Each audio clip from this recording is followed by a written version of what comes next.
ॐ ईश्वरो गुरुरात्मेति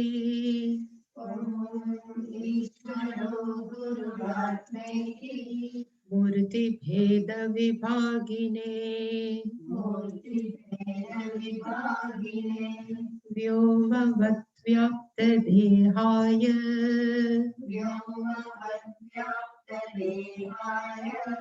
दक्षिणामूर्तये नमः। सदाशिवसमारम्भाम्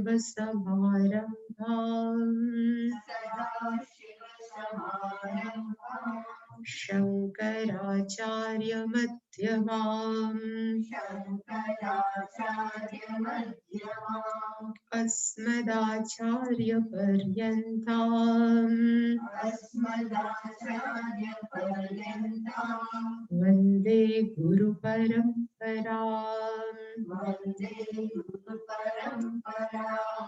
ॐ सहनाववतु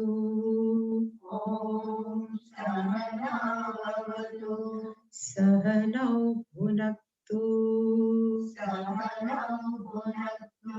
सह वीर्यङ्करवावहै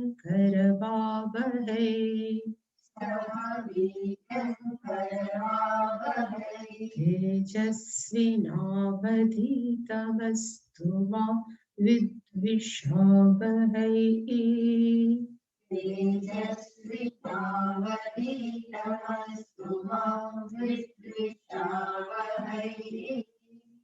ॐ शान्ति शान्ति शान्तिः।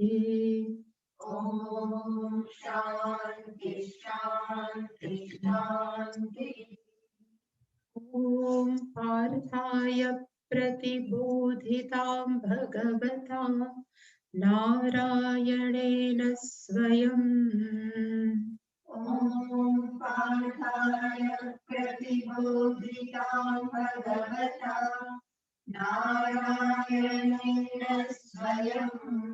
व्यासेन ग्रथितां पुराणमुनिना मध्ये महाभारतम्।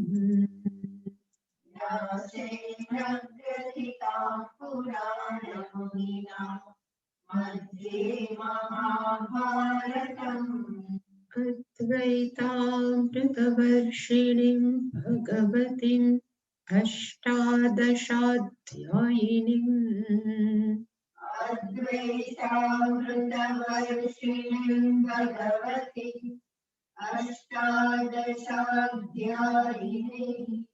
अम्ब त्वामनुसन्दधामि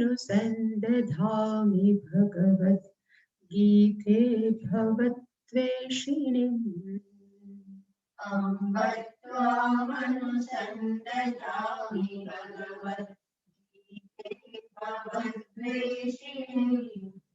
यं ब्रह्मा वरुणेन्द्ररुद्रमरुतस्तुन्वन्ति दिव्यैस्तवैः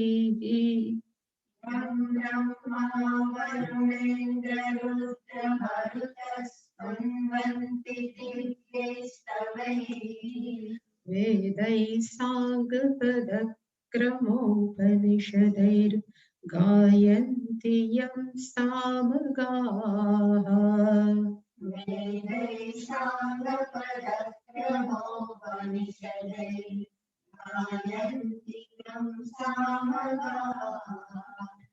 ध्यानावस्थिततद्गतेन मनसा पश्यन्ति यं योगिनः।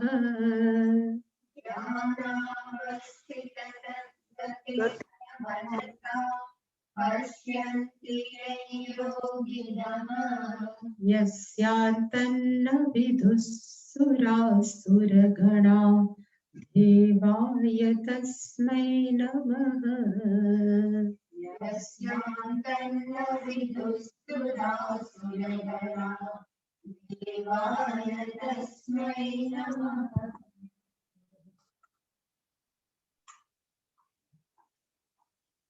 यावानर्थ उदपाने सर्वतः सम्प्लुतोदके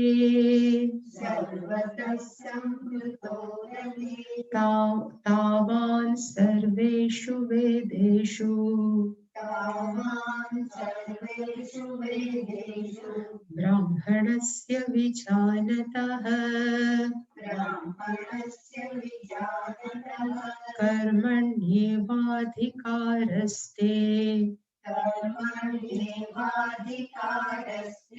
मा फलेषु कदाचन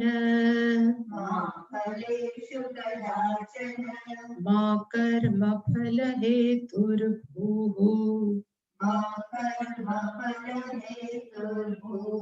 मा ते सङ्गोऽस्त्वकर्मणि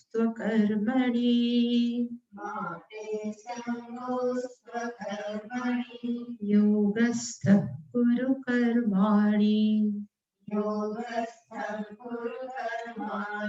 सङ्गं त्यक्त्वा धनञ्जय सिद्ध्यसिद्ध्यो समो भूत्वा समत्वं योग उच्यते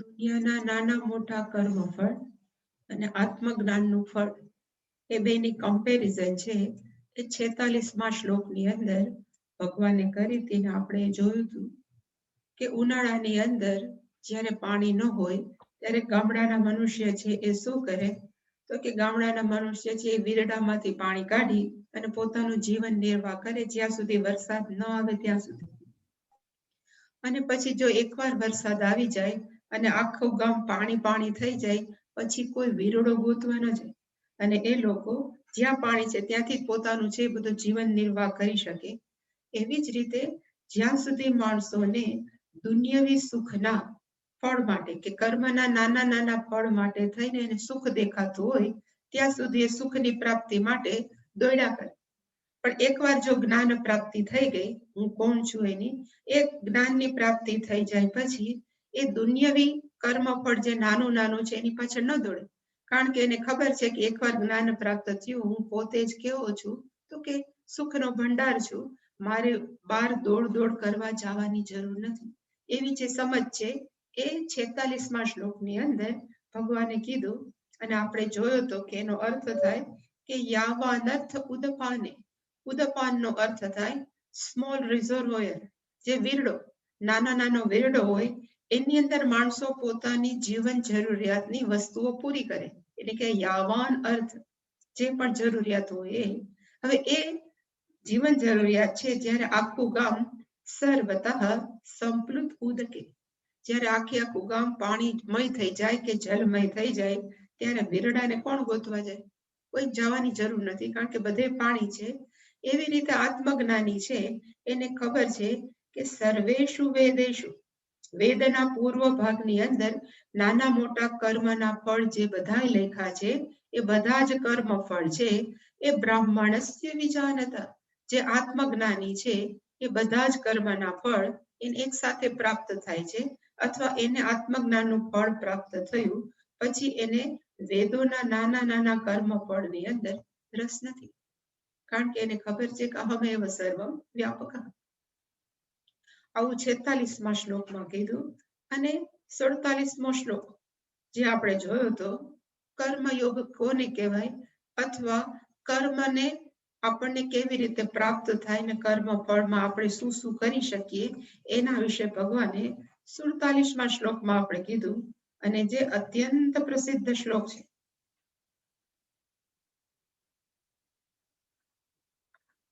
એમાં 4 લાઈન આપણે જોયું હતું કે ટોટલ એમાં કેટલી છે તો કે કર્મણી એવ તે અધિકાર એ પહેલું વાક્ય છે પછી મા ફલેષુ કદાચન એ બીજું વાક્ય છે મા કર્મ ફલ હેતુ ભૂ એ ત્રીજું વાક્ય છે અને મા તે સંગોસ્થ કર્મણી તે સંગઃ અકર્મણી માં એ છે ચોથું વાક્ય છે ને એના અર્થ આપણે ડિટેલમાં જોયા હતા, પણ છતાં કર્મણી એવ તે અધિકાર. અહીંયા અધિકારનો અર્થ સ્વરાજ મારો જન્મસિદ્ધ અધિકાર છે એ અધિકાર અહીંયાનો અર્થ નથી. અહીંયા અધિકારનો અર્થ થાય ચોઈસ, પસંદગી. એટલે ભગવાને કીધું કે કર્મ કરવાની અંદર આપણે પસંદગી છે કે ભાઈ શ્રવણ કરવા આવું કે ના આવું, ફરવા જાવું કે ન જાવું, મારે આ કામ કરવું કે ન કરવું, એ પસંદગી કોણ કરી શકે? તો કે મનુષ્ય છે. એટલે કે ભગવાને માણસને શું એક ભેટ આપી છે? તો કે મુક્ત ઈચ્છા શક્તિ. મુક્ત ઈચ્છા શક્તિ છે એટલે આપણે ધારીએ એ કર્મ કરી શકીએ. એટલે જ એ કર્મ છે એ આપણને મોક્ષ માટે પણ કામ લાગે, અને એ જ કર્મ જો આપણે ધ્યાન ન રાખીએ તો આપણને નરકમાં પણ ઉતારે. એટલે ભગવાન કીધું કે તારે ધ્યાન રાખવું જોઈએ કે કર્મની બાબતની અંદર જ આપણી પાસે પસંદગી છે. એવી પસંદગી કર્મના ફળમાં છે. હું કર્મના ફળની અંદર મારી કોઈ પસંદગી છે, એટલે ભગવાને સ્પષ્ટ કીધું ફલેશુ તે અધિકારમાં. એનો અર્થ થાય ફલેશુ, કર્મ ફળની બાબતની અંદર તારે કોઈ પણ પસંદગી ન અસ્તિ. માં નો અર્થ થાય નથી. અને શું કામ કર્મ ફળની અંદર આપણી પસંદગી નથી? એટલે આપણે ત્યારે જોયું હતું કે કર્મ ફળ છે એ આપણને 4 રીતે મળી શકે. આપણે ધાર્યું હોય એટલું જ, આપણે ધાર્યું હોય એનાથી વધારે, આપણે ધાર્યું હોય એના કરતા ઓછું, અને આપણે ઈચ્છવું હોય એના કરતા ટોટલ ઓપોઝિટ કે ઊંધું. કોઈ પણ રીતે આપણને કર્મ ફળ મળી શકે. અને જો માણસ વિચારીને બેસે કે મેં આટલું કર્મ કર્યું છે, મને આટલું જ કર્મ ફળ મળે, એવું ક્યારેય જરૂરી નથી. અને એવું શું કામ નથી થતું? એનું કારણ પણ આપણે જોયું હતું કે આપણે જે અત્યારે કર્મ કરીએ છીએ, આ જન્મના કર્મ કરીએ. આપણે જે લઈને આવ્યા છીએ, પ્રારબ્ધ કર્મ લઈને આવ્યા છે, અને ભગવાન છે કે આ જન્મના કર્મ અને પ્રારબ્ધના કર્મનું મિક્સચર કરીને આપણને ફળ આપે છે. એટલે કયું ફળ ક્યારે કેવી રીતે મળશે, અને આપણા પ્રારબ્ધ કર્મની અંદર કેટલા પાપ કર્મ ભોગવવાના કે કેટલા પુણ્ય કર્મ ભોગવવાના આપણને ખબર નથી. એટલે ભગવાન છે એ જ્યારે આપણને એ કર્મ ફળ આપે છે ત્યારે કેવી રીતે આપે છે? તો કે મિક્સચર કરી. એટલે જ પસંદગી નથી. આપણે રાહ જોઈને બેઠા હોય કે આટલું ઇન્વેસ્ટ કર્યું છે, લાખ રૂપિયા મેં કોઈક ધંધામાં રોક્યા છે, હવે મને 2 લાખ રૂપિયાનો નફો થવો જોઈએ, એવું જરૂરી નથી. કોકે મા બાપે નક્કી કર્યું છે કે દીકરાના લગ્ન કર્યા, સારી પુત્ર વધુ આવે, અને પુત્ર વધુ સારી જ આવે, દેખાતી હોય ત્યારે જોઈએ ત્યારે બહુ સારી હોય, પણ છેક સુધી સારી જ હોય એવું લખ્યું નથી. કારણ કે બધા જ પોતપોતાનું પ્રારબ્ધ કર્મ લઈને આવે છે. એટલે ભગવાને કીધું કે ક્યારે પણ કર્મ ફળ મને આવું જ મળે એવી ઈચ્છા ન રાખે. આ બીજા વાક્યનો અર્થ માં ફલેશુ કદાચન. ત્રીજા વાક્યનો અર્થ કર્મ ફલ હેતુ માં ભૂહુ. એનો અર્થ થાય ક્યારે પણ હું કર્મ ફળનું કારણ છું. એટલે કે હું કર્મ ફળનો કરતા છું એવું મનની અંદર ક્યારેય ન માનવું. હું આ કર્મ મેં કર્યું એવું ક્યારેય ન માનવું. અને એવું શું કામ? એટલે શંકરાચાર્યજીના ભાષ્યમાં લખ્યું છે, જે વ્યક્તિ હું આ કર્મ ફળ કરું છું એવા ભાવથી કરે એને કહેવાય કર્મ ફલ તૃષ્ણા પ્રયુક્ત. મારે આ કર્મ કરવું એને તો કરતા ભાવ થયો. એ કરતા ભાવ આવ્યો એટલે પાપ પુણ્ય મળ્યું, પાપ પુણ્ય આવ્યું એટલે આગલા જન્મની તૈયારી થઈ. એટલે ભગવાને કીધું કે એ જ કર્મ ફલસ્ય એવ જન્મનઃ હેતુ ભવત. આગલા જન્મનું આપણું કારણ કયું છે? તો કે આ જન્મના કરેલા, આપણે ડિક્લેર કરેલા કે હું કરતા છું, એ પ્રમાણે એ બધા જ કર્મ છે એ આવતા જન્મના આપણને શું મળશે? તો કે પ્રારબ્ધ. એટલે કે ક્યારે પણ કર્મફળ હું કરું છું કે આ કર્મફળનું હું કારણ છું એવું ક્યારે પણ પોતાની જાતને માનવું નહીં. તો પછી માણસને એમ થાય કે કર્મ કરવું તો બહુ અઘરું છે, કર્મમાં જ પસંદગી છે, કર્મ ફળની અંદર પસંદગી નથી. પાછું એવું માનવાની જરૂર નથી કે આ ફળનું કારણ હું જ છું. અને એવું કે છે સપોઝ કર્મ ફળનું હું કારણ નથી, શંકરાચાર્ય આ તો લખ્યું છે કે હું કર્મ ફળ, જો આપણે ખાલી ફળને ધ્યાનમાં રાખીને જ કર્મ કરીએ તો પાપ પુણ્યના ભાગીદાર થઈ શકે. પણ ઇવન આપણે કોઈ પણ કર્મ ફળ કરીએ છીએ, કોઈ પણ મીન્સ કોઈ પણ, એની અંદર આપણે જ એકલા કર્મ કરીએ છીએ એવું નથી. સપોઝ કોક ફેલ્યોર છે, એમ કે માણસો એમ કે હું ધંધામાં નિષ્ફળ ગઈ, અને પછી ક્યાંક એવું થયું અને કોઈ સગાવાલાએ એને મદદ ન કરી અને કર્મ પાછું એને કંઈક ધંધો કર્યો અને એમાં સફળ થયો, એટલે એ વ્યક્તિ એમ જાહેર કરી કે હું એકલો જ આ ધંધો કરવા માટે હું જવાબદાર છું, કે હું જ આ ધંધો છે મેં વિકસિત કર્યો. એવું ક્યારેય નથી હોતું. ભલે સગાવાલા ન હોય પણ કોક ને કોક તો વ્યક્તિઓ હોય જ જે આપણને આગળ પાછળ ક્યારેક તો મદદ કરતી જ હોય. એટલે ભગવાને કીધું કે આ કર્મ ફળનો હું પોતે જ કારણ છું, એવું ક્યારે માથા ઉપર ન લેવું. સપોઝ ધીરુભાઈ અંબાણી છે, બધા એમ કે એને કોઈ મદદ નથી કરી. કોક તો એવું હશે જ કે જ્યારે એને ધંધાની શરૂઆત કરી, પોતાના સગાવાલા નહીં પણ કોઈ રિલેટિવ, ફ્રેન્ડ્સ કે કોઈ પણ હશે, એ થોડાક તો પૈસા આપ્યા હશે કે ધંધો ચાલુ કર. એવી રીતે ભગવાન કે ક્યારે એવું નક્કી ન કરું કે હું જ કર્મ ફળ કરવા વાળું છું. એવું કરવાથી શું થશે તો કે તને કર્મનું ફળ મળશે, બીજા જન્મ માટે અત્યારથી તું શરૂઆત કરી દઈશ. અને છેલ્લું મેં જે કીધું કે બહુ કર્મ ફળ કોમ્પ્લિકેટેડ છે, કર્મ કરવું બહુ અઘરું છે, એના કરતા એક કામ કરું કે કર્મ કરવું જ નહીં. એટલે ભગવાને કીધું કે એવું મનમાં ન વિચારતો, મા તે સંગહ અકર્મણી અસ્તુ. તારે મારે કર્મ કરવું જ નથી એવું પણ મનમાં ન રાખતો, કારણ કે નહીં કશ્ચિત ક્ષણમપી જાતુ તિષ્ઠતિ અકર્મકૃત. ક્યારે કોઈ પણ વ્યક્તિ છે એ કર્મ કરવા વગર રહી શકતી જ નથી. એટલે કે તારી આસક્તિ છે એ કર્મ ન કરવું એમાં ક્યારે પણ ન થવી જોઈએ.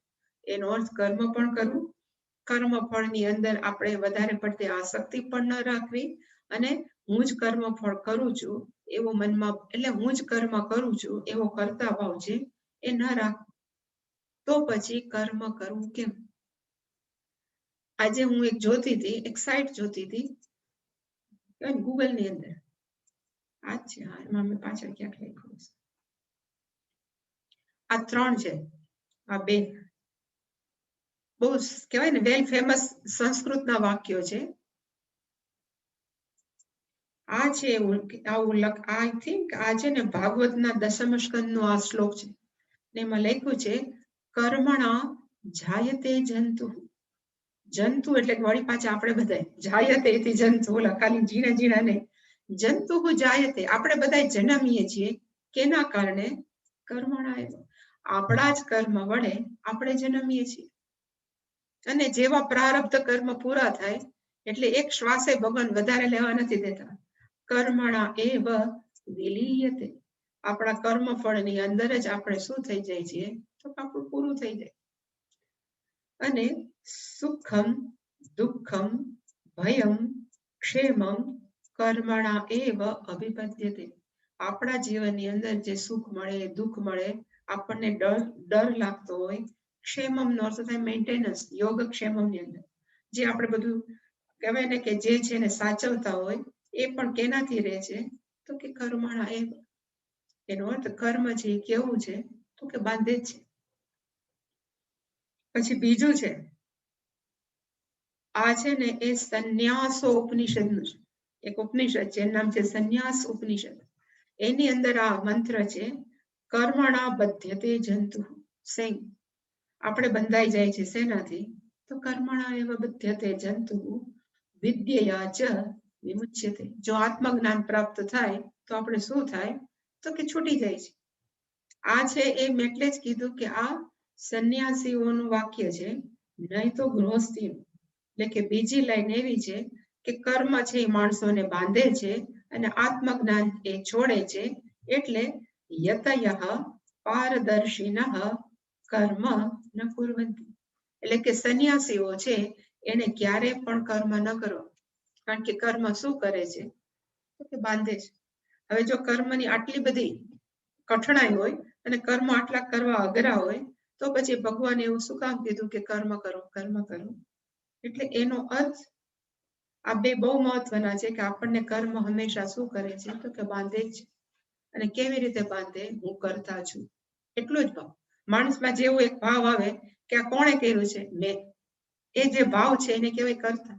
એટલે ભર્તુહરીની ઓલી સ્ટોરી છે ને હું હંમેશા કહું કે ભર્તુહરી છે, લખવું છે, ભર્તુહરી જયારે એમ કે મેં બધું છોડ્યું, માળવા છોડ્યું, ફલાણું છોડ્યું, પણ જ્યારે શંકર પાર્વતીને એને કીધું કે હું એક આ તમારી ભિક્ષા ન ચડીશ, જે વેલ ફેમસ સ્ટોરી છે, એટલે શંકર ભગવાને કીધું એ ન ત્યજસી તત્યજ, હું છોડું છું, ખાલી હું છોડવાની જરૂર છે. જો તું હું છોડી દે તો તું છૂટેલું છે. પણ માણસો બધું છોડી શકે, પણ હું આ કર્મનો કરતા છું એ છોડવું બહુ અઘરું છે. એટલે એ જ કર્મ છે માણસોને શું કરે છે કે બધ્યતે, એ બંધાઈ જાય. એટલે ભગવાને કીધું કે કર્મયોગ છે શું છે, તો કે કર્મયોગ છે એવી કડી છે, ખરેખર જોઈએ તો સાંકળ છે એ બાંધે પણ ખરી. અને આપણે જો યોગ્ય રીતે સાંકળનો ઉપયોગ છોડતા આવડે ને તો એ સાંકળથી આપણે ક્રોસ પણ કરી જાય. એટલે કર્મ છે એ એવું છે કે જો ધ્યાન ન રાખીએ તો આપણે બંધાઈ પણ જાય, અને એ જ કર્મ એવું છે જો આપણે વ્યવસ્થિત રીતે જીવનમાં આચરીએ તો એ કર્મ દ્વારા આપણે છૂટી પણ શકીએ. એટલે હવે એના પછીના શ્લોકની અંદર ભગવાન કહે છે કે કર્મ કેમ કરવું, જે આપણે ગઈકાલે આમાં ઘણું જોયું હતું. હજી એક મારે બતાવું છું, આ પેલા આવી ગયું.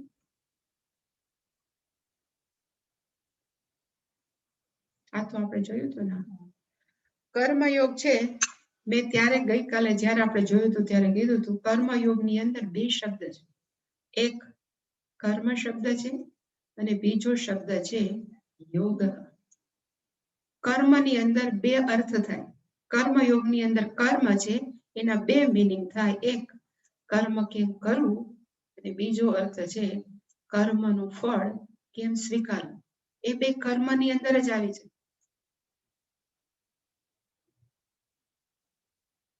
હવે કર્મ કેવી રીતે કરવું, એટલે શાસ્ત્ર જ્યારે હમણાં આવશે કે ઈશ્વરાર્પણ ભાવનાથી કરવું અથવા ઈશ્વરાર્પણ બુદ્ધિયા કરવું, તો એ આપણા મનની અંદર જે ભાવના છે એ ભાવનાને શું કહેવાય, તો કે યોગ.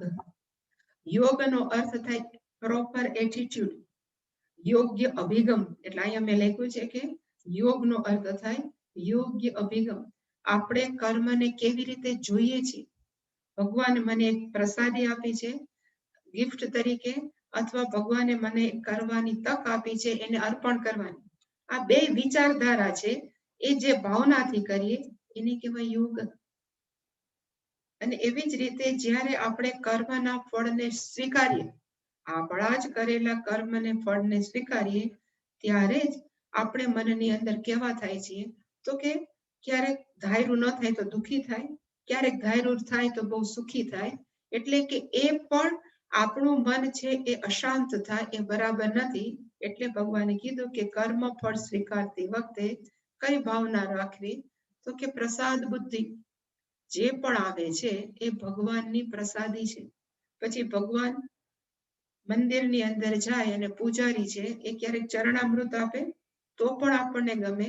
મંદિરમાં જાય અને પૂજારી ફોર્મમાં હોય તો આપણને ગુલાબનું ફૂલ આપે તો પણ આપણે એમ ન કહીએ કે મને હવે આજે પાણી કેમ ન આપ્યું પ્રસાદનું. અને કદાચ વધારે ફોર્મમાં હોય તો લાડુ આપે. પણ જે પણ ભગવાનના ગર્ભગૃહમાંથી આવે છે એ બધી શું છે, તો ઈશ્વરની ગિફ્ટ, પ્રસાદી છે. એવી જ રીતે આપણા જીવનની અંદર પ્રત્યેક કર્મનું ફળ આપણે જે ભોગવીએ છીએ એ આપે છે તો કોણ, તો કે કર્મફળ દાતા ઈશ્વર. એ જ કર્મફળ દાતા છે. તો પછી આપણા જીવનની અંદર વાય શું કામ આવે. વાયનો અર્થ થાય મને જ શું કામ આવું છે, મને ભગવાન આમ શું કામ હેરાન કરે છે, એ આપણું મનમાંથી શું કામ એ જતું રહે, તો એને કહેવાય યોગ્ય અભિગમ.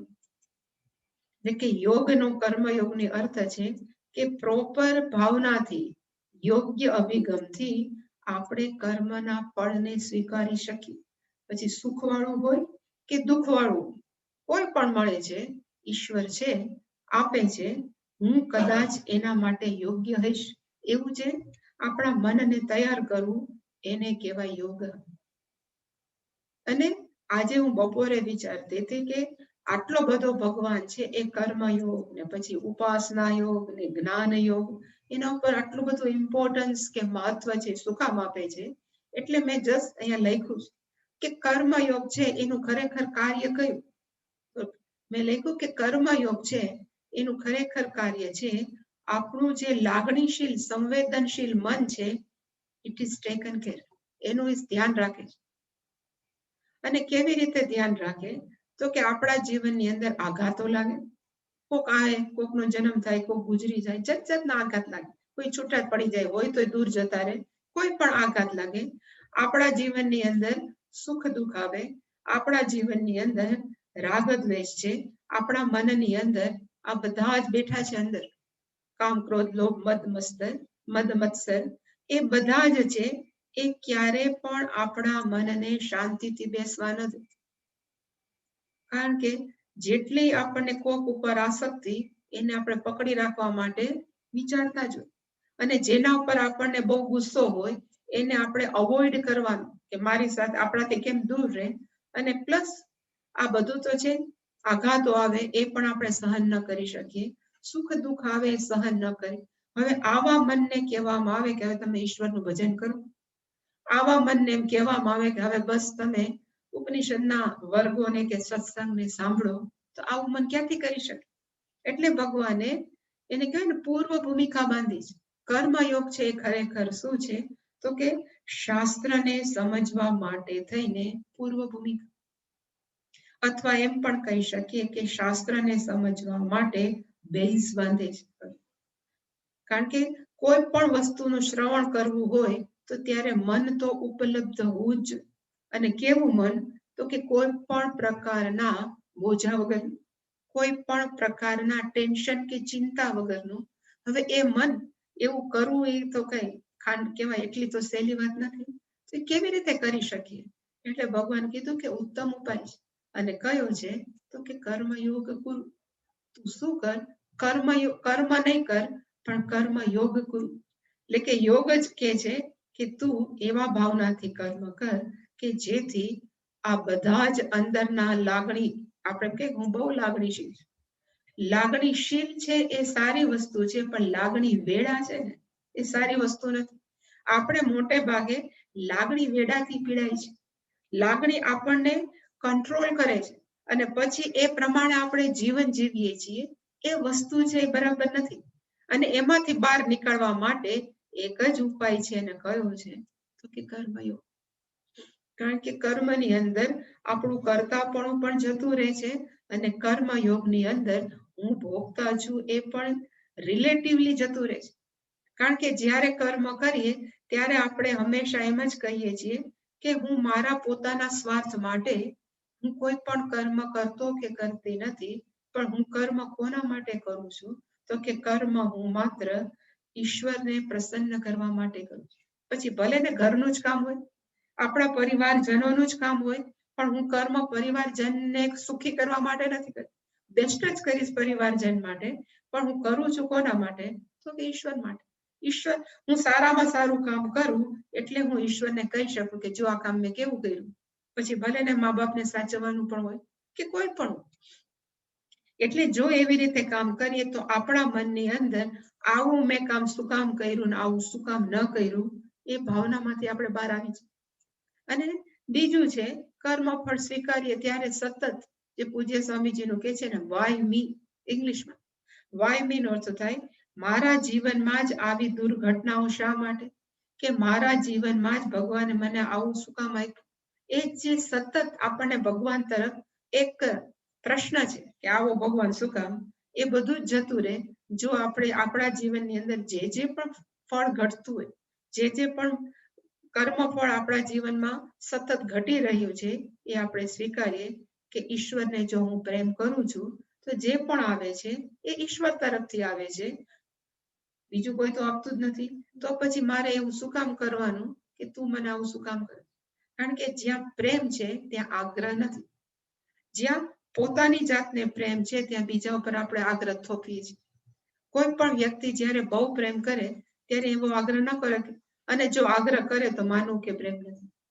સપોઝ રાધા કૃષ્ણની અંદર કે ગોપીઓની અંદર ગોપીઓએ અને રાધા એને બધાએ કૃષ્ણ ભગવાનને પ્રેમ કર્યો, પછી એને નથી કીધું હું અમને આટલો પ્રેમ કરી છે મારા ભેગો રહે ને, ત્યારે ગોકુળ છોડીને જવું નથી એવું નથી કીધું. એને કીધું કે કૃષ્ણ ભગવાન જ્યાં ખુશ રહે ત્યાં અમે ખુશ છીએ. એને એમ નથી કીધું અમે ખુશ રહીએ એટલે તું મારી ભેગો, એને એમ કીધું કે તમે જ્યાં ખુશ રહ્યો એમાં અમે ખુશ છીએ. એવી જ રીતે જીવનની અંદર જે પણ કર્મ ફળ આવે છે એ કર્મફળ કોણ આપે છે? તો કે ઈશ્વર આપે છે. અને ઈશ્વર જ્યારે આપતો હોય, સુખ હોય કે દુઃખ કે ગમે એ આપે છે. શું કામ? તો કે આપણા સારા માટે જ આપે. કારણ કે ઈશ્વરને આપણે પ્રેમ કરતા હોય તો ઈશ્વર ક્યારે પણ આપણું અહિત ન જ કરે.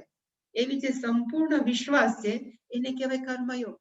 અને જેટલું આપણું મન આનાથી ઘડાયેલું તૈયાર હોય ત્યારે આપણને ઈશ્વર ઉપર કે માણસો પ્રત્યેની ફરિયાદ છે નીકળી જાય કે આવું શું કામ. અને જ્યારે ફરિયાદો ઓછી થાય ત્યારે મન કેવું થાય? તો કે શાંત. શાંત કરવા માટે જ ભગવાને કર્મયોગ નામની થિયરી મારી થિંકિંગની અંદર ડેવલપ કરી છે. જેવી રીતે પૂજ્ય સ્વામી જેમ કહેતા હતા કે માણસોને ઈશ્વર કોણ છે એ સમજાવવા માટે કઈ થિયરી કરી છે? તો કે ઓર્ડર્સ જે બધા સ્વામી, એવી રીતે કર્મયોગ છે એ ખરેખર બીજે ક્યાંય નથી. ગીતા સિવાય કર્મયોગ છે એ ક્યાંય એવી રીતે ઉપનિષદની અંદર ક્યાંય છે નહીં. પણ ભગવાને શું કામ કરી? કારણ કે એની સામે અર્જુન હતો. એને ખબર હતી કે અર્જુનની અંદર ઘણા વિચારના વમળ છે કે લાગણીના વમળ છે એ ઉઠે છે. એ લાગણીના વમળને શાંત કરવા તો કેમ કરવા? તો કે આ એક જ ઉપાય છે કે ઈશ્વરને પ્રેમ કરો અને ઈશ્વર પાસેથી જે મળે છે એ સ્વીકારો અને કોઈ પણ કર્મ કરો એ ઈશ્વરાર્પણ બુદ્ધિથી કરો. આ જે કોમ્બિનેશન છે એનાથી આપણું મનમાં શું થાય? તો કે શાંત થાય. એકવાર મન શાંત થઈ જાય પછી એ મનને જ એકાગ્ર કરવા માટે થઈ અને ભગવાને બીજું ચીંધું કે શાસ્ત્રમાં બીજું આવ્યું છે અને એનું નામ શું છે? તો કે ઉપાસના યોગ. જે આપણે જપ કરીએ છીએ, મનમાં જપ કરીએ કે કોઈ પણ સ્તોત્ર છે મનમાં પાઠ કરીએ, એ બધું શેના માટે છે? તો કે એ શાંત થયેલા મનને વધારે એકાગ્ર કરવા માટે. કર્મયોગની અંદર મન છે બહિર્મુખ થઈ શકે, કારણ કે વ્યવહાર માણસો સાથે કરવાના છે એટલે કે હંમેશા બહિર્મુખ હોય. એ બહિર્મુખ મનને જે પાછું શાંત થઈ ગયું છે, જેમાં બહુ રાગ દ્વેષ નથી, એ મનને એકાગ્ર તો કરવું ને. એટલે ભગવાને કે શાસ્ત્રે એવું કીધું કે બીજો ઉપાય કયો છે મનને એકાગ્ર કરવા માટે કર્મયોગ પતી ગયા પછી? તો કે ઉપાસના. મનની અંદર સતત જપ કરો તો એક વખત એવું આવશે કે આપણું મન છે સહજ ઈશ્વર સાથે એક હશે, કે આપણું મન છે સહજ સર્વવ્યાપક પરમાત્મા સાથે એક હશે. હવે એવા મનની અંદર જ્યારે આત્મજ્ઞાન કે ઉપનિષદ શીખડાવવામાં આવે કે ગુરુ છે, ગુરુ મુખાત શિષ્ય જ્યારે શ્રવણ કરે ત્યારે શ્રવણ છે કેની અંદર જ ઉપલબ્ધ હોય? તો કે શાંત મનની અંદર. અને એ શાંત મનની અંદર જે પણ સમજાવવામાં આવે ઇટ વિલ બી એબ્સોર્બ, એટલે કે એની અંદર એ ઉતરી શકે. અત્યારે શું થાય છે કે પાણો હોય, આપણે સપોઝ, આ તો હું બધાય નથી કહેતી પણ હું આવું કહું કે સપોઝ આ પાણો છે એના પર આપણે પાણી ઢોળીએ તો પાણી ક્યાં જાય? બહાર જાય. આવું હોય ને એમાં પાણી ઢોળીએ તો ક્યાં જાય? તો કે અંદર જાય. એવું આપણા પાત્રનું થઈ ગયું. કેવા? તો કે મનરૂપી પાત્રનું. અને મનરૂપી પાત્ર કેવું થઈ ગયું કે આવું છે. આવું શું કામ છે? ખરેખર આમ જ છે પણ એ છલોછલ ભર્યું. શેનાથી ભર્યું છે? મને આવું શું કામ, મને આવું શું કામ, મને આવું શું કામ. જ્યારે હોય ત્યારે બધું મારી સાથે એવા જાતના વિચારોથી આપણું મન છે ફૂલ, કહેવાય ને આખું ફૂલ છે. હવે એની અંદર આપણે ગમે એટલું કહે શાંતો ભવ, ભગવાનનું આ તું આ છો એ બધું આમ છલકાઈને બહાર જાય, અંદર કઈ જાતું જ નથી. એવું ભગવાને ને આપણે ઠાસો ઠાસીને ભર્યું. એટલે પહેલા આ બધાને આમ કાઢવાની જરૂર છે. એકવાર આ બધા વિચારો નીકળી જાય તો બીજા નવા વિચાર છે. ત્વમ પૂર્ણઃ, ત્વમ સર્વવ્યાપક, તું શરીર નથી, મન નથી, અંદર જાય. અત્યારે જતા શું કામ નથી? કે આ પાત્રથી ભરે. એટલે એના માટે કાઢવા માટે ઉપાય કયો બેસ્ટ છે? તો કે આ કર્મયોગ કરો, ઉપાસના કરો. અને પછી મન શાંત થાય તો એ શાંત મન શ્રવણ માટે કેવું છે? તો કે અવેલેબલ છે, ઉપલબ્ધ છે. એ ભાવનાથી જ ભગવાને આ 3 કીધું. ખાસ કરીને કર્મયોગ ઇઝ ધ કી પોઈન્ટ, કહેવાય ને, એ અત્યંત મહત્વનું છે પ્રત્યેક મનુષ્યના જીવનમાં. જો એ ભગવાનને પ્રેમ કરતો હોય તો પણ, અને જો એને ખરેખર શાસ્ત્રને સમજવામાં રસ હોય તો પણ. બંનેની અંદર કર્મયોગ છે એ ભગવાનના પ્રેમ વગર શક્ય નથી. માણસ એમ કે હું તો ભક્તિ કરું છું, કર્મયોગ હું નથી કરતો. કર્મયોગ ભક્તિ વગર શક્ય જ નથી. કારણ કે જ્યાં સુધી આપણે ભગવાનને પ્રેમ ન કરીએ ત્યાં સુધી ઈશ્વરાર્પણ બુદ્ધિથી કર્મ કેમ કરી શકીએ? અને જ્યાં સુધી આપણે ભગવાનને પ્રેમ કરતા નથી ત્યારે જે મળે છે ઈશ્વરની પ્રસાદી જેમ ગ્રહણ કેમ કરી શકીએ? એટલે કે કર્મયોગનો બેઝ જ છે ઈશ્વર પ્રેમ કે ભક્તિ છે. માણસો એમ કે અમે તો કર્મ, અમને તો ભક્તિ યોગમાં માનીએ. ભક્તિ યોગ જુદો નથી, કર્મયોગ છે એ જ ભક્તિ યોગ. પણ મોટા ભાગના માણસો એમ માને કે ભક્તિ યોગ જુદો, કર્મયોગ જુદો. એવું છે જ નહીં. ઈશ્વર ઉપર પ્રેમ એ જ ભક્તિ છે અને એ જ કર્મયોગ કરવા માટે માણસને સક્ષમ કરવા માટે.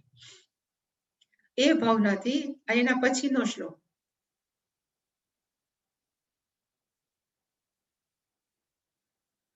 યોગસ્થ કુરુ કર્માણી સંગં ત્યક્ત્વા ધનંજય સિદ્ધિ અસિદ્ધ્યોઃ સમો ભૂત્વા સમત્વં યોગ ઉચ્યતે. આ પહેલી ડેફિનેશન કે પહેલી વ્યાખ્યા છે કે કર્મયોગ કોને કહેવો? તો કે સમત્વમ યોગ ઉચ્યતે. અને સમત્વનો અર્થ થાય બેલેન્સ, એક સરખાપણું. અને શું એક સરખું હોવું જોઈએ? તો કે સિદ્ધિ હોય કે અસિદ્ધિ હોય. એનો અર્થ, સિદ્ધિનો અર્થ થાય કોઈ પણ પ્રકારની વિક્ટરી, જય. અને એનાથી ઊંધું શું છે? તો કે પરાજય. એ જે વ્યક્તિના મન માટે કેવી હોવી જોઈએ? સમોભૂત્વ. એવું જો થઈ શકે આપણું મન, તો એનું નામ શું છે? સમત્વ યોગ ઉચ્યતે.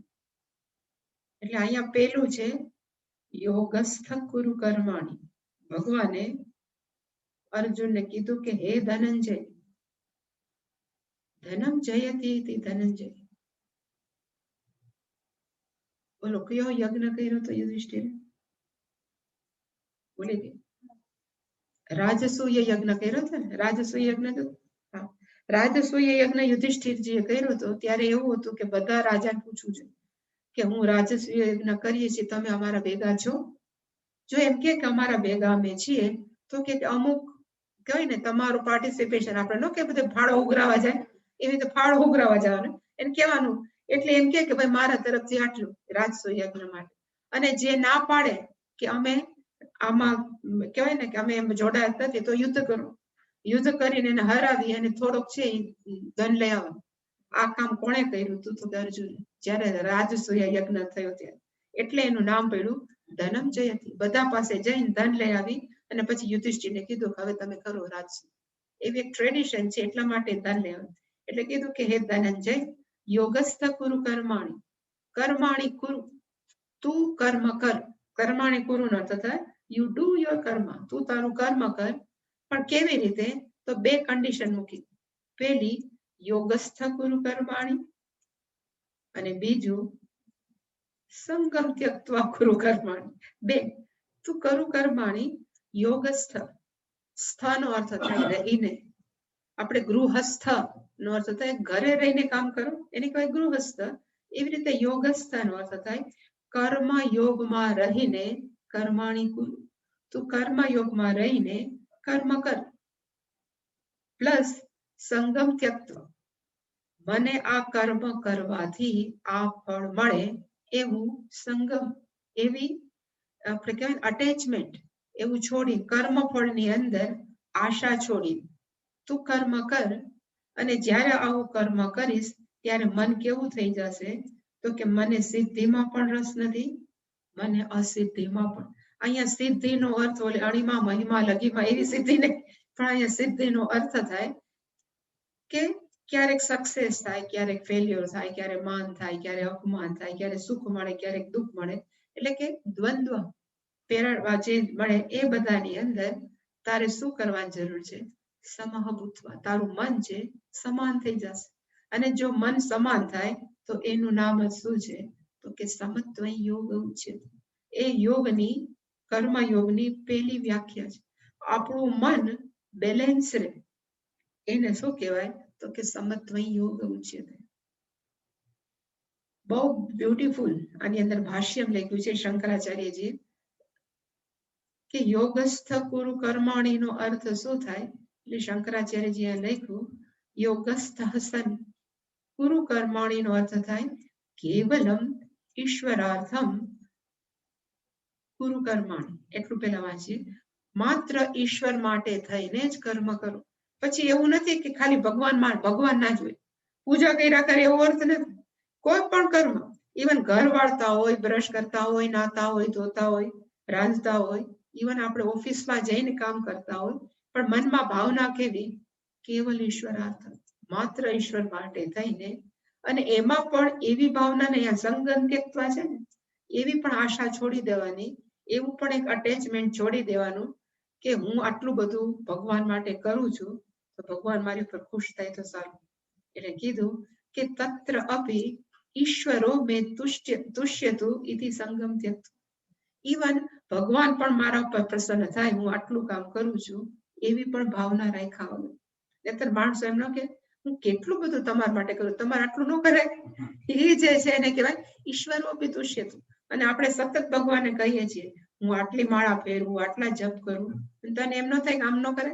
એ જે છે એનો અર્થ કે આપણે ઈશ્વર પાસેથી પણ અપેક્ષા રાખીએ કે ઈશ્વર મને આ ફળ આપે, એવી ભાવના રાખ્યા વગર એને કહેવાય સંગમ ત્યક્ત્વા. કારણ કે રાવણ તપ કરતો હતો, ઇવન હિરણ્યકશિપુ બધા તપ કરતા હતા, પણ એમાં એની ભાવના કઈ હતી? ઈશ્વર પ્રસન્ન થાય એટલે માગી જ લઈ વરદાન, એવી જે ભાવના. એવા કર્મ કરવાની જરૂર નથી, સીધા સાદા કર્મ. અને એ પણ કેવા? તો આપણા રૂટીનના કર્મ છે, પણ કેવા ભાવથી? આ જે કેવલમ ઈશ્વરાર્થમ છે ને, એને જ કહેવાય યોગ. કર્મ તો આપણે કરીએ છીએ, પણ યોગ સ્થાન અર્થ થાય હું કોના માટે કરું છું? કેવલમ કોઈને. હું ભલે મા બાપની સેવા કરું છું, પણ એ પણ કોના માટે? તો કે ઈશ્વર માટે. હું ઘરમાં વાળું છું, પણ કેવું? તો કે ઈશ્વર માટે. એટલા માટે તો પેલા પુંડરીક માટે ભગવાન આવું પડ્યું ત્યાં પંઢરપુરની અંદર કે બધું મા બાપની જ સેવા કરતો હતો, પણ કેવા ભાવથી? તો કે આ સાક્ષાત ઈશ્વર. એટલે ભગવાન આવું પડ્યું. એટલે કે જેના મનની અંદર આ ભાવના છે, માત્ર ઈશ્વરાર્થમ, અને એવી ભાવના રાખ્યા પછી પણ એવું નહીં રાખવાનું કે હવે ભગવાન મારા પર પ્રસન્ન થાય, બચ્ચા માગે ત્યાં, એવું નહીં. મારા ઉપર ઇતિ સંગમ્યપી તત્વ, આવો પણ સંગ છોડીને, આવી પણ ભાવના છોડીને જે કર્મ કરે છે, અને પછી જે છે સિદ્ધિ અસિદ્ધિ સમોભૂત્વ, એનું પણ શંકરાચાર્યજી બહુ સરસ કે આપણે એમ કહીએ કે તમે કર્મ શું કામ કરો છો? તો કે આપણને તો ફળની આશા જ નથી, નિષ્કામ ભાવે, જે બધા કહે છે નિષ્કામ ભાવે કર્મ કરીએ છીએ. પણ નિષ્કામ ભાવની અંદર ક્યાંક તો હોય જ ને, રસ તો હોય. એમને કોઈ કરે? કોઈ એમ કે નાના છોકરાઓને હું એમ કહું કે એમ કહે કે ભાઈ તમે બેઠા રહ્યો, આ કામ કરો, તમે બેઠા રહેશો અને બેસવું એક કર્મ, શાંતિથી બેસવું એક કર્મ છે. શાંતિથી તમે જો બેઠા રહ્યો તો ક્લાસ પછી એક ચોકલેટ આપીશ, તો છોકરું બેઠું રહે. પણ ક્યાં ભાવથી? તો કે ફલાર્થ. કયું ફળ છે? તો કે ચોકલેટનું. એવી રીતે પણ માણસો છે એમ કે તમે કર્મ કરો ઈશ્વરાર્થમ, પણ શેના માટે? તો કે ભગવાન ક્યારેક પ્રસન્ન થાય એવા માટે. એવી ભાવના નથી રાખવાની. તો પછી સિદ્ધિ અને અસિદ્ધિ કોને કહેવાય? એટલે શંકરાચાર્યજી કીધું કે માણસો એમ રાખે કે બસ બહુ કર્મ કર્યું, હવે ચિત્ત શુદ્ધિ તો થઈ જ ગઈ હશે. આપણને ખબર ચિત્ત શુદ્ધિ, પણ એ વિચારવા માંડે કે હવે મારી ચિત્ત શુદ્ધિ થઈ જશે, અને એકવાર ચિત્ત શુદ્ધિ થાય ને એટલે બસ આત્મજ્ઞાન જ પ્રાપ્ત કર્યું, બીજું કઈ ગોલ નથી. એવું કરીને જામી ન પડતા, એવું શંકરાચાર્યજી કીધું કે ફલ તૃષ્ણા શૂન્યેન ક્રિયમાણે કર્મણ. ફલ તૃષ્ણા એટલે કે દુન્યવી કોઈ પણ કર્મ ફળની તૃષ્ણા શૂન્ય, એવી કઈ પણ નથી, દુન્યવી નહીં કે મને આ મળે. છતાં પણ માણસો ક્રિયમાણે કર્મણ, એ કર્મ કરે જ છે. તો પછી મનમાં શું વિચારે કે સત્વ, હવે મારું ચિત્ત સત્વ શુદ્ધિ થઈ ગયું, એટલે ચિત્ત શુદ્ધ થઈ. પછી એનાથી જન્મે શું જન્મે? તો કે જ્ઞાન પ્રાપ્તિ. જ્ઞાન પ્રાપ્તિ લક્ષણા, અહીંયા એને કીધું એનું નામ સિદ્ધિ. સિદ્ધિ સિદ્ધિઓ સમોભૂતવાનો અર્થ થાય. સિદ્ધિ કેવી? તો કે બસ હું આટલો આ વખતથી કર્મયોગ કર્યા જ કરું છું, એટલે મારી ચોક્કસ ચિત્ત શુદ્ધિ પોતે જ નક્કી કરે, મારી ચિત્ત શુદ્ધિ થઈ ગઈ હશે. અને એકવાર ચિત્ત શુદ્ધિ થાય એટલે મને હવે જ્ઞાન પ્રાપ્તિ થઈ જ છે. અને જ્ઞાન પ્રાપ્તિ થઈ જાય તો હું જીતી ગયો, કહેવાય ને મારો ફેરો સફળ. એને એવી સિદ્ધિ પણ મનમાં ના રાખે, મને આજ થાય. એટલે ભગવાન ક્યાં સુધી કે છે? અને તદ વિપર્યજા, અને એનાથી ઊંધું, આટલું બધું કર્મ કરું છું અને છોય ભગવાને મને જોને હજી જ્ઞાન પ્રાપ્તિ ન કરાવી, એને માણસો શું કે છે? તો કે અસિદ્ધિ. આ પણ મનની અંદર ન રાખવું કે મને શું કામ ભગવાને આત્મજ્ઞાન ન આપ્યું, કે ભગવાન શું કામ મને આત્મજ્ઞાન આપે, એવું કોઈ પણ જાતના ભાવ રાખ્યા વગર એને કહેવાય સમકૃત. એટલે આપણે બધી નાની નાની સ્ટોરીઓ સાંભળીએ છીએ ને એની પાછળની મોરલ ઓફ ધ સ્ટોરી આ જ છે કે સપોઝ હું હંમેશા કહું છું કે બે મહાત્મા છે એ ઝાડ નીચે તપ કરતા હતા અને ત્યારે જ નારદજી છે એ પસાર થયા અને નારદજી તો કહેવાય ને કે વિઝા વગર બધે ફરે એટલે બે જણાએ પૂછ્યું, આગળ પાછળ હતા પણ બે ભક્તો એમ પૂછ્યું ક્યાં જાઓ છો? એટલે કીધું વિષ્ણુ ભગવાનને હાય હેલો કરવા જાઉં છું, એને મળવા જાઉં છું. તો બે જણાએ કીધું કે ભગવાનને પૂછજો કે ભાઈ આટલું બધું તપ કર્યું છે તો જ્ઞાન પ્રાપ્તિ લક્ષણા સિદ્ધિ ક્યારે? એટલે હવે અમે આમાં જીવનમાંથી ક્યારે છૂટશું? ભગવાન અમને ક્યારે અમારી સામે જોશે? એટલે નારદજી કે ભલે હું કહીશ. પછી ગયા ઉપર જઈને નારદજી આડી અવળી વાત કરી પછી વિષ્ણુ ભગવાન કીધું કે આ બે ભક્ત મને મળ્યા હતા અને એના વિશે પૂછે. એટલે ભગવાને કીધું કે પેલો ભક્ત જે તને મળ્યો હતો, આપણે બેનું એકનું નામ અ ને બ રાખીએ, જે હોય કે ભક્ત અ છે એનું તો જન્મ છે ને એનો તો આ 5 કે 6 જન્મ થશે ને પછી એનું મુક્તિ થઈ જશે કે એ જ્ઞાન પ્રાપ્ત કરશે અને આ જીવનમાંથી છૂટી જશે. એટલે કે અ મિસ્ટર અ એની મુક્તિ ક્યારે થશે? તો કે 6 જન્મ પછી. પછી કે બ છે નંબર બ એટલે બીજા નંબરનો ભક્ત આપણે કહે કે મિસ્ટર બ, એ બ ની મુક્તિ ક્યારે થશે? તો કે એ ઝાડ નીચે બેઠો છે, એ ઝાડ ઉપર જેટલા પાંદડા છે એટલા પાંદડા જેટલા એને જીવન જીવવું પડશે, એના પછી કદાચ એને થશે. એટલે આ બેન નારદજીને એમ થયું કે આ બેન એમ કેમ કહીશ? એટલે પેલો મિસ્ટર અ મળ્યો પાછો. એટલે એને પૂછ્યું કે ભગવાનને પૂછ્યું? એટલે એને કીધું કે હા પૂછ્યું નારદજીએ. તો કે એને શું કીધું? તો એને એમ કીધું કે આ 6 જન્મ જ છે, 6 જન્મ પછી તને મુક્તિ મળી જ જવાની છે. એટલે તરત ઉભો થઈ ગયો ખીજાઈને, આસન બાસન લઈને સંકેલને પાછું બગલમાં મારી દીધું કે હજી જો 6 જન્મ પછી મુક્તિ મળવાની હોય તો અત્યારથી શું કામ માથા કરું, 6ઠે જન્મે ન કરું? એટલે એના મનની અંદર સિદ્ધિ હતી કઈ? તો કે મેં આટલું કર્યું છે, મને આટલું તો મળવું જ જોઈએ. પછી આવું થયું પછી ઓલા નારદજીને બીજાને તો કહેવાય એમ જ નથી, કારણ કે ભગવાને એમ કીધું જેટલા પાંદડા છે એટલી મુક્તિ મળે, એટલા જન્મ પછી એની મુક્તિ મળે. છતાંય રસ્તામાં તો આવે તો ખરો, એ બિચારો એને મળ્યો. એટલે નારદજીને પૂછ્યું તમે જઈ આવ્યા? એટલે નારદજીએ હા પાડી. એમ કીધું શું ભગવાને કીધું? તો કે કહેવાય એવું નથી. તો કે કયો ને, મને વાંધો નથી, જે કે મને તો ભગવાને કીધું એટલું તો ખબર પડશે. તો કે એને ભગવાને કીધું છે કે તું જે ઝાડ નીચે બેઠો છો એટલા પાંદડા જેટલા પાંદડા છે એટલા તારે જન્મ લેવાના છે અને એના પછી તને મુક્તિ મળશે. એટલે નારદજીને એમ હતું કે તો આપણે બેભાન થઈ જશે કે કંઈક થશે, શું કરશે ખબર નથી. થોડો તો પાછો સંસાર ભેગો થઈ ગયો કે 5 જન્મ તો જલસા કરી લો. તો પેલો છે એ નાચવા માંડ્યો, મિસ્ટર બ છે એ ડાન્સ કરવા માંડ્યો, નાચવા માંડ્યો. એટલે નારદજી કે તને આટલી બધી ખુશી કાં થઈ? તો હજી કેટલા જન્મ લેવા પડશે? તો કે એટલીસ્ટ મને મુક્તિ મળશે એ પણ મને ખબર પડી અને મને એ પણ ખબર પડી કે ભગવાન આ બધું નોટિસ કરે છે કે હું આટલું તપ કરું છું. એ ભગવાન જાણે છે, એ જ મારા માટે મોટી સિદ્ધિ છે, મારે બીજું કાંઈ નથી જોતું. તો એ ત્યારે જ ભગવાન પ્રગટ થઈને કીધું જા તને અત્યારે છૂટો કરી. એટલે કે ક્યારે કઈ સિદ્ધિ મળે ક્યારે આપણને ન મળે આપણા હાથમાં નથી, પણ જો એમ નક્કી કરીને કરીએ કે હું આટલું તપ કરું છું, આટલો કર્મયોગ કર્યો, મારી ચિત્ત શુદ્ધિ થઈ જ જવી જોઈએ, તો એ વ્યક્તિ છે બરાબર નથી.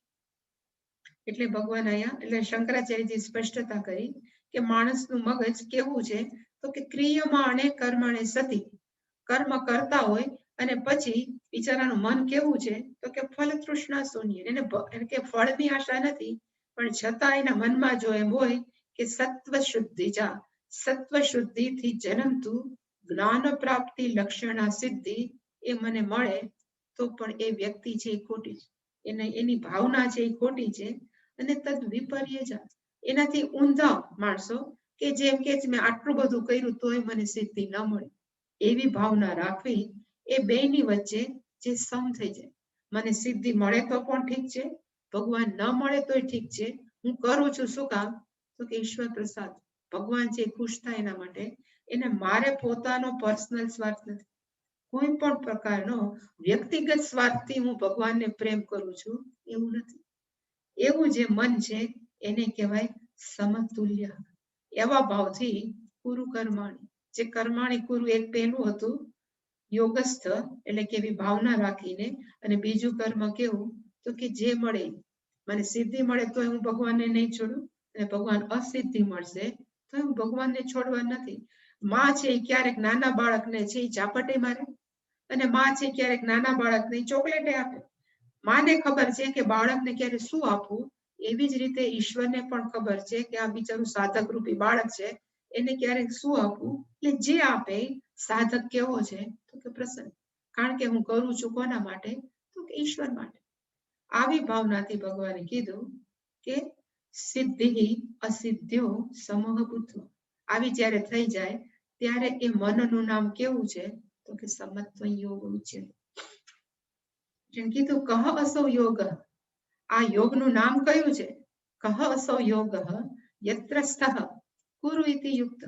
યત્ર સ્થઃ એટલે કઈ જગ્યાએ રહીને કર્મ કરવું, તો કે ઈશ્વરની ભાવનામાં રહીને બધા કર્મ કરવા. એટલે કે યત્ર સ્થઃ નો અર્થ થાય ઈશ્વરાર્પણ બુદ્ધ્યા તિષ્ઠતિ સન યહ કર્મ કરોતિ. જે ભગવાનને અર્પણ કરવાની ભાવનામાં રાખી અને કોઈ પણ કર્મ કરે છે, ઇતિ યુક્તમ, એ પ્રોપર છે, એ યોગ્ય છે. એ જ ભગવાન કહેવા માંગે છે કે સિદ્ધિ અસિદ્ધિઓ, અને આનું નામ છે સમત્વ યોગ ઉચ્યતે. અને આનાથી આપણા મનમાં શું થાય, જે મેં કીધું તું એ, કે આપણને ક્યારે વાય મી ન થાય. મને આવું શા માટે, મને આવા મા બાપ શા મળ્યા, મને આટલું ભણવું તું, મને શું કામ ન ભણાવ્યું કે ભણાવી, મારે આવા ઘરવાળા જોતા હતા કે નહોતા જોતા, મને આવા શું કામ મળ્યા, ત્યાંથી લઈને એવા બાળકો આવા શું કામ થયા. માણસને જાત જાતના ભગવાન ઉપર ઘણા બધા ક્વેશ્ચન છે, પ્રશ્ન છે, એ બંધ થઈ જાય. કારણ કે ભગવાન જે પણ આપે છે શેના માટે આપે, તો કે સારા માટે. એ જેટલી આપણે ભગવાનને સ્વીકારીએ એટલું આપણું મન કેવું થાય, શાંત. પછી ભગવાન કમ્પેરિઝન કરે છે 41મા શ્લોકની અંદર. બે પ્રકારના કર્મ હોય, એક ફળને ધ્યાનમાં રાખીને માણસો કર્મ કરે, અને બીજા કેવા છે, ઈશ્વરને ધ્યાનમાં રાખીને કર્મ કરે. જે ઈશ્વરને ધ્યાનમાં રાખીને કર્મ કરે એ બધા જ કેવા છે તો કે કર્મયોગી. અને જ્યારે માત્ર કર્મ ફળને ધ્યાનમાં રાખીને કર્મ કરે એ બધાને કેવા કહેવાય, તો ભગવાન કે કૃપણા, લોભિયા, કે લોભ્યો છે. આપણે બોલ્યા હતા કે નહીં, પણ આનું પેલા જોઈએ.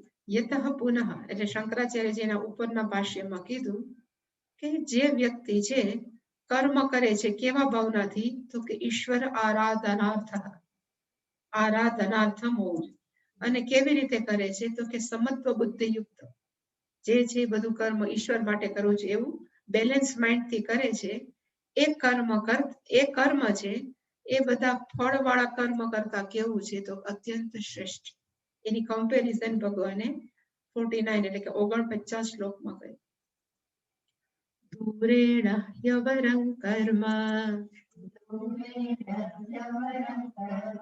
બુદ્ધિયોગાત ધનંજય બુદ્ધો શરણમન્વિચ્છ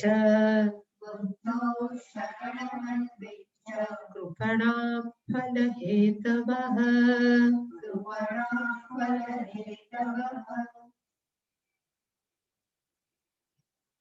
અહીંયા શબ્દ છે બુદ્ધિયોગાત. ધનંજય પાછું એમને એમ છે બુદ્ધિયોગ, પણ કેવી બુદ્ધિ, કર્મયોગ વાળી બુદ્ધિ.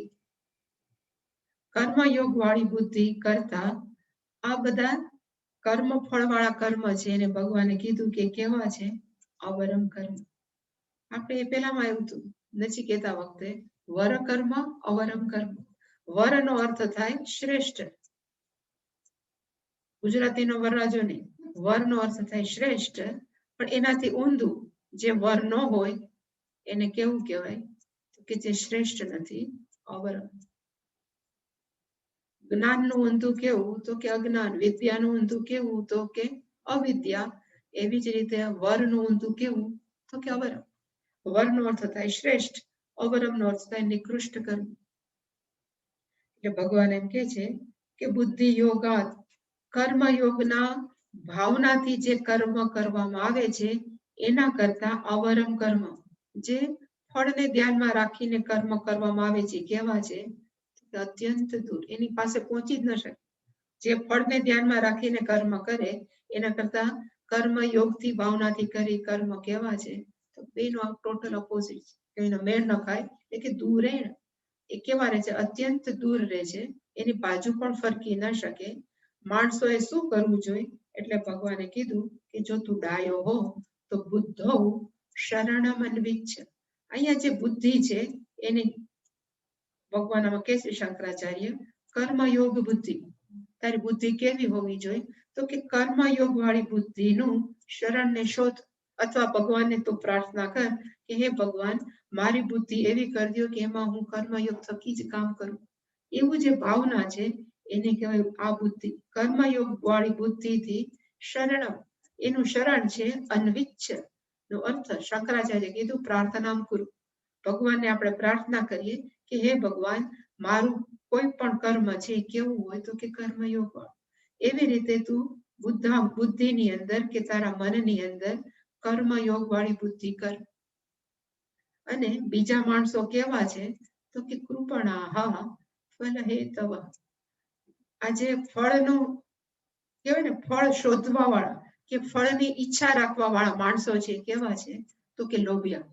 હવે ભગવાને લોભિયા શું કામ કીધું?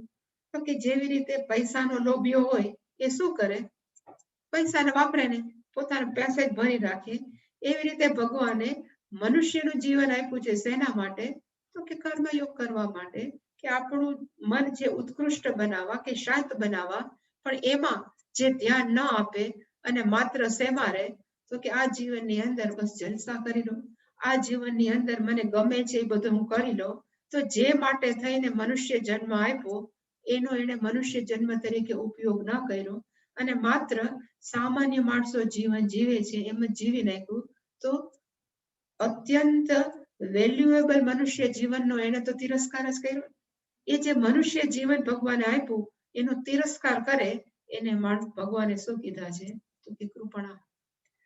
આમાં કોટેશન આવશે, કહેવાના છે યાજ્ઞવલ્ક ગાર્ગીને કે જે વ્યક્તિ આ પૃથ્વી ઉપર આવી અને હું કોણ છું એ ન જાણે એ બધા જ વ્યક્તિઓ કેવા છે તો કે લોભિયા.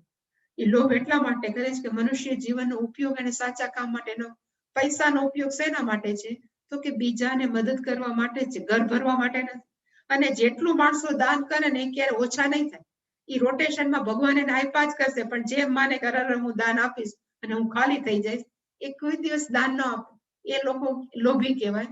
એવી રીતે ભગવાને આ મનુષ્ય શરીર આપ્યું શેના માટે તો કે ઈશ્વરને પ્રાપ્ત કરવા કે મનને શાંત કરવા કે જ્ઞાન પ્રાપ્ત કરવા. હવે એ માટે ઉપયોગ ન કરે અને આ મનુષ્ય જીવનનો ઉપયોગ કેમાં કરે તો કે જ પુનરપી જનનમ પુનરપી મરણમ માટે જે કર્મ સામાન્ય કરવા પડે એ કર્મ કરે. એ બધા જ મનુષ્યો કેવા છે તો કે એને પોતાનું ભગવાને ગિફ્ટ આપેલું અમૂલ્ય માનવ જીવનને યોગ્ય ન વાપર્યું. એ બધા વ્યક્તિને કહેવાય કૃપણા. અને શું કામ કૃપણ છે તો કે એને કેમાં રસ છે? માત્ર કર્મ ફળના રસ. મેં આટલા ઇન્વેસ્ટ કર્યા છે, પૈસા આટલા હોવા જોઈએ. મેં આટલા કહેવાય ને કે જાહેરમાં ડોનેશન આપ્યા છે તો આટલી તકતી હોવી જોઈએ. મેં ઘરની અંદર આટલા કામ કર્યા છે તો બીજાએ મને આટલું કરવું જોઈએ. એ બધું જ આપણે શું કામ કરીએ છીએ? એટલે પૂજ્ય સ્વામીજી ઘણી વાર કહેતા કે બાળકો છે એ આપણા ઇન્વેસ્ટમેન્ટ નથી. મા બાપ ઘણી વાર શું માને, મોટા ભાગના મા બાપ છે એમ માને કે બાળક છે કોઈ પણ મા બાપને ઘરે જન્મ્યું છે ઈશ્વરની દેન છે, ઈશ્વરની પ્રસાદી. મા બાપે એવું કરવાની જરૂર નથી કે આ મારું જ છે. પણ એકવાર મારાપણાનો ભાવ આવી ગયો પછી એને એમ થાય કે અમે આને મોટો કર્યો છે, અમે આને સાચવ્યો છે, તો એ બાળકે હું કહું એમ જ કરવાનું. પણ જો એ બાળક ન કરે તો માણસો પછી મા બાપ દુઃખી થાય. એના કરતા બાળકો છે ઇવન એ આપણી પ્રોપર્ટી નથી, મિલકત નથી મા બાપની. એને ખાલી જન્મ આપ્યો, ટ્રસ્ટી તરીકે એને મોટા કર્યા અને પછી એને જે કરવું એ ઉપર છોડી દે તો એક છોકરાઓ ક્યારે મા બાપને નહીં હડધૂત કરે. ઇન જનરલ, અત્યારની હું કળિયુગની વાત નથી કરતી. પણ ધારો કે એ જે કરે પણ પોતાના ઇન્વેસ્ટમેન્ટ નથી. નહીતર આપણે શું થાય કે અત્યારે એફડી રોકીએ ને, માણસો શું કરે એફડી રોકે, એફડી બનાવે, પછી એ માને કે આટલા વર્ષ પછી આનું વ્યાજ છે ને એમાંથી મારું જીવન ચાલશે, એવું માણસો નક્કી કરે. એ રીતે બાળકો પણ શું છે તો એક પ્રકારનું રોકાણ, અને રોકાણ મોટા થઈને પછી મોટા થશે તો અમારી સેવા કરે એવું માનવું ને એને પણ કહેવાય ફલ હેત. એટલે કે મા બાપથી માંડી કોઈ પણ જગ્યાએ માણસોએ ક્યારે પણ એવી આશા ન રાખવી મેં આટલું આટલું કર્યું છે તો મને આટલું ફળ મળે. અને જો વિચારે એ બધા જ કેવા છે તો કે લોભી. અને ખાસ કરીને અહીંયા તો કૃપણ કઈ બાબતમાં તો આત્મજ્ઞાન અપ્રાપ્ય યસ્માદ લોકાત પ્રેત્ય સકૃપણ ગાર્ગી એવું આવશે હમણાં આની અંદર.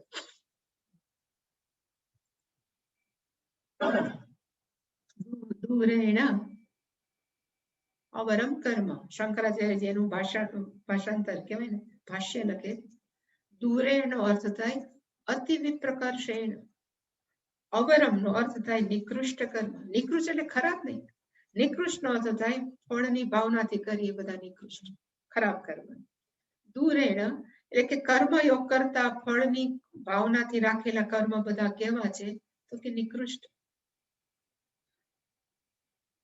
મંદિર વાળતા હોય, મંદિર વાળતા વાળતા એવી ભાવના કરીએ કે હું મંદિર વાળું છું, ભગવાને થોડુંક તો ધ્યાન દેવું જોઈએ, તો એ કર્મ આટલું સારું કર્મ કરતા હોય એ કર્મ તરત કેવું થઈ જાય તો કે નિકૃષ્ટ. કર્મ ઉત્તમ છે ભગવાનની એટલે કે મંદિરની સેવા કરવી, પણ જો એવી ભાવના આવે તો એ બધા જ કર્મ કેવા છે તો કે નિકૃષ્ટ. એટલે કે નિકૃષ્ટ કર્મનો શંકરાચાર્ય અર્થ લખ્યો ફલાર્થીના ક્રિયમાણ. ફળને ધ્યાનમાં રાખીને કોઈ પણ કર્મ કરવામાં આવે એ બધા જ કર્મ કેવા છે નિકૃષ્ટ કર્મ. કોના કરતા નિકૃષ્ટ છે એટલે ભગવાને કીધું તું બુદ્ધિ યોગાત ધનંજય. તો બુદ્ધિનો અર્થ કયો એટલે શંકરાચાર્ય લખ્યું સમત્વ બુદ્ધિ યુક્તાત. જેના મનની અંદર એક ભાવના છે કે આ કર્મ જે હું કોના માટે કરું છું તો કે ઈશ્વર માટે કરું છું, અને કર્મનું ફળ કેવી રીતે સ્વીકારું છું કે પ્રસાદ બુદ્ધિથી. એવા ભાવનાથી કરેલું કર્મ છે એને કહેવાય સમત્વ બુદ્ધિ યોગાત. જે કર્મ કર્યું છે એ કર્મ છે શેનો માટે કામ લાગશે તો કે જન્મ મરણ આદિ હેતુત્વાદ. એટલે કે એવું કર્મ છે એ અવરમ કર્મ કરતા કેવું છે તો કે શ્રેષ્ઠ.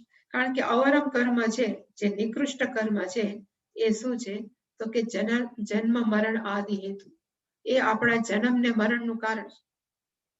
પણ ધારો કે આ કર્મ કરવામાં આવે તો આ કેવું કર્મયોગ ભાવનાથી તો એ કેવું છે તો કે અત્યંત શ્રેષ્ઠ. એટલે કે અવરમ કર્મ છે એ કર્મયોગના કર્મ કરતા કેવું છે અતિ દૂરે, ફાર હવે. આપણે કહીએ એની બેનો કે મેળ ન ખાય. બુદ્ધિ યોગ ધનંજય બુદ્ધ્યા યુક્તો શું છે એટલે હવે ભગવાન એને સમજાય શંકરાચાર્યજી. બુદ્ધો શરણમ અન્વિચ્છ. બુદ્ધિનું શરણ શોધ. આમ ટોટલ એનો સામાન્ય ગુજરાતી તો બુદ્ધિનું શરણ કેવી રીતે શોધવું એટલે શંકરાચાર્યજીને લખ્યું કે બુદ્ધિનું શરણ અન્વિચ્છનો અર્થ શું થાય તો કે યતઃ એવમ યોગ વિષયામ બુદ્ધો. અહીંયા બુદ્ધનો અર્થ કેવી થાય તો કે કર્મ યોગના વિષય વાળું આપણી બુદ્ધિ કે આપણું મન, જેના મનની અંદર માત્ર એક જ છે કે કર્મ કોના માટે કરવું છું અને કર્મ કેવી રીતે કરવું, ફળ કેવી રીતે સ્વીકારવું, એ બેનું કોમ્બિનેશન એનું નામ કર્મયોગ. કર્મ કોના માટે કરવું તો કે ઈશ્વર માટે, ફળ કોને માટે સ્વીકારું છું તો કે ઈશ્વર તરફથી. મને કોઈ મારા મામા ભાઈ કહેવાય ને કોઈ મને આ કર્મનું ફળ ન આપી શકે.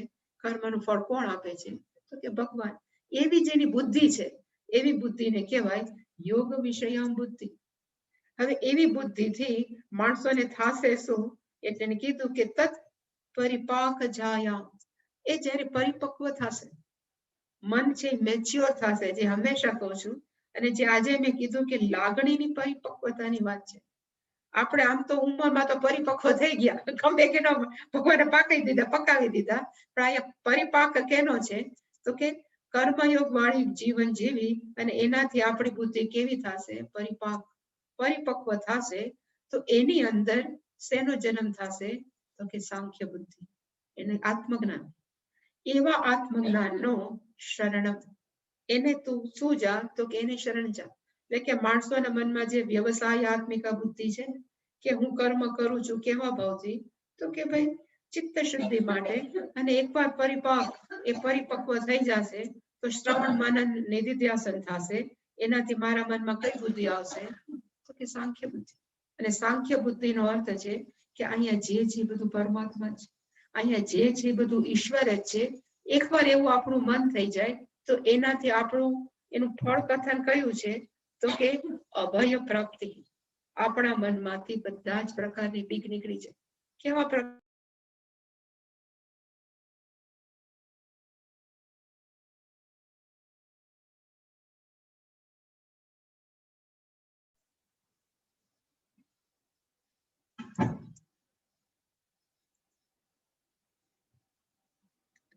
સંભળાય છે? બાનું મોઢું હાલ્યું.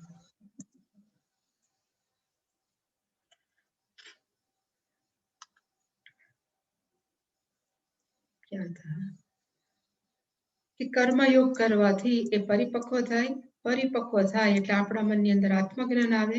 આત્મજ્ઞાનને આપણે શરણ એટલે કે એ આપણા મનમાં આવી જાય તો એનું ફળ કથન કયું છે તો કે અભય પ્રાપ્તિ. આપણા મનની અંદર હું મરવાનો છું કે કોક મને મારી નાખશે કે મારું જીવનમાં શું થશે એ બધી જ ડર જે જતી રહે છે. એવું અનવિચ્છ એટલે કે ભગવાન પાસે એવી પ્રાર્થના કરીએ કે મારે એવું જીવન જીવવું છે જેનાથી ભવિષ્યની અંદર મારું મન કેવું થઈ જાય તો કે ભય પ્રાપ્તિ. કારણ કે દ્વૈતાત ભયમ ભવતી એવો નિયમ છે, જ્યાં દ્વૈત છે ત્યાં ભય છે.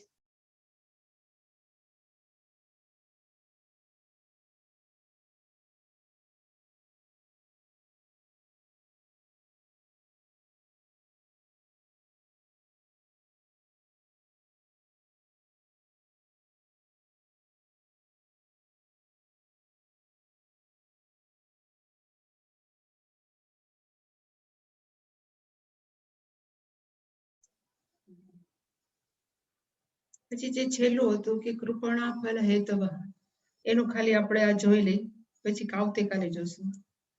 યહવા એતદ અક્ષરમ ગાર્ગી અવિદિત્વા અસ્માત લોકાત પ્રેતિ સકૃપણા.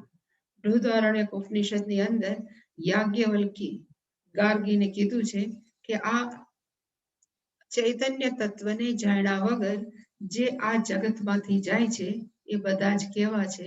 સકૃપણા. એ બધા માણસો કેવા છે તો કે લોભી.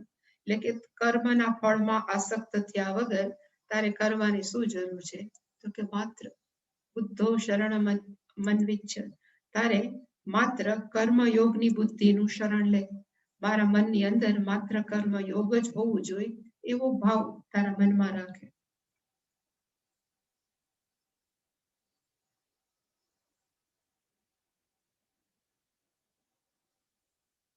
શંકરાચાર્યજી લખ્યું અવરમ કર્મ કુર્વાણાહ.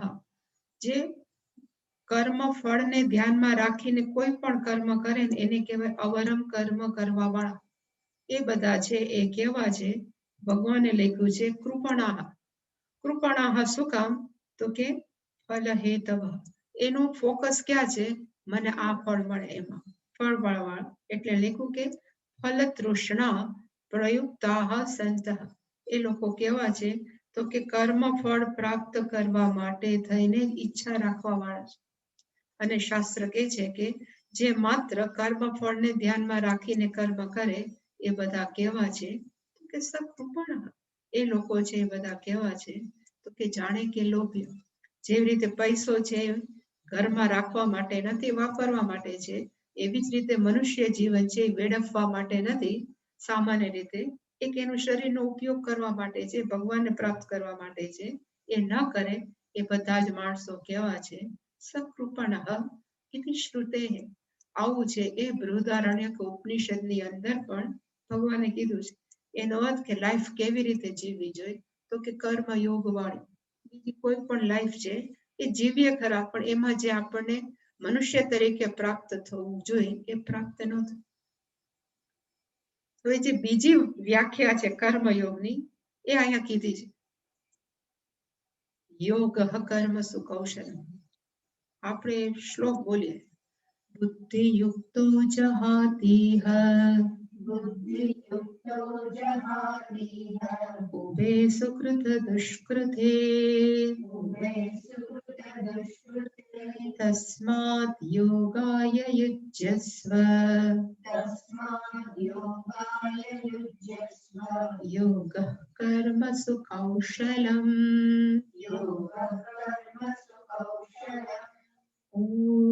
પૂર્ણમદઃ પૂર્ણમિદં પૂર્ણાત પૂર્ણમુદચ્યતે પૂર્ણસ્ય પૂર્ણમાદાય પૂર્ણમેવાવશિષ્યતે. ઓમ શાંતિ શાંતિ શાંતિ. હરિ ઓમ શ્રી ગુરુભ્યો નમઃ. હરિ